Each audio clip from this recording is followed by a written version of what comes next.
सलाम, नमस्ते, सत श्री अकाल। मैं हूं रजा और आप देख रहे हैं रजाग्राफी। बिल्कुल आपने सही सुना, युगांडा पर चीन का कब्जा हो गया है। जी हां, आपको बता दूं कि युगांडा के सबसे बड़े इकलौते इंटरनेशनल एयरपोर्ट को पूरी तरह से चीन ने अपने कब्जे में ले लिया है। मज़े की बात इसमें यह है कि चीन के खिलाफ पूरी दुनिया मिलकर भी कुछ नहीं बोल सकती है, क्योंकि यह ऑफिशियली तौर पे हुआ है और कहा यह जा रहा है कि युगांडा ने खुद ही पूरा सरेंडर कर दिया कि भाई साहब ले लो आप। मामला क्या है, क्यों है, कैसे है, बहुत ही कम वक्त में बड़ी खबर आपको बता रहा हूं, सुनिए ध्यान से।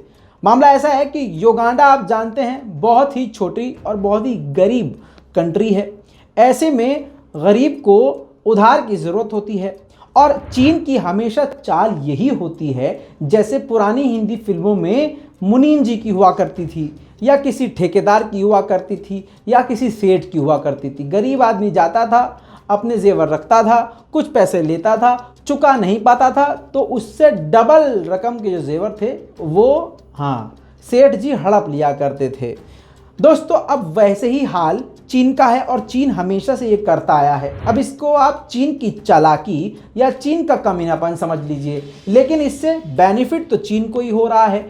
चीन दुनिया भर में कर्जे बांटता फिरता है और अमेरिका पहले ही कह चुका है चीन इस वक्त दुनिया में सबसे मजबूत कंट्री हो चुकी है पैसे से और सेना से। आपको बता दूं कि चीन की करेंसी अमेरिका से भी आगे यानी डॉलर से भी आगे जा रही है, यानी काफ़ी ज़्यादा नुकसान अमेरिका को अब झेलना पड़ रहा है। अब आपको यह भी बता दूं कि युगांडा ने सन 2015 में चीन से कर्जा लिया था और चीन ने एग्रीमेंट में ऐसे ऐसे पॉइंटर्स डलवाए थे जिसके अंदर कई सरकारी संस्थाओं पर उधार ना चुकाने के बाद चीन का कब्जा हो जाएगा।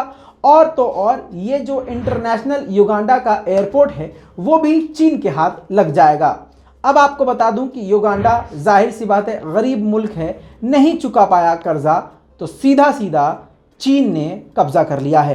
पूरी तरह से एयरपोर्ट चीन के हैंडओवर हो चुका है और ख़ुद युगांडा ने हाथ जोड़ दिए कि ठीक है भाई साहब, बिना कुछ कार्रवाई करे आप यही ले लो।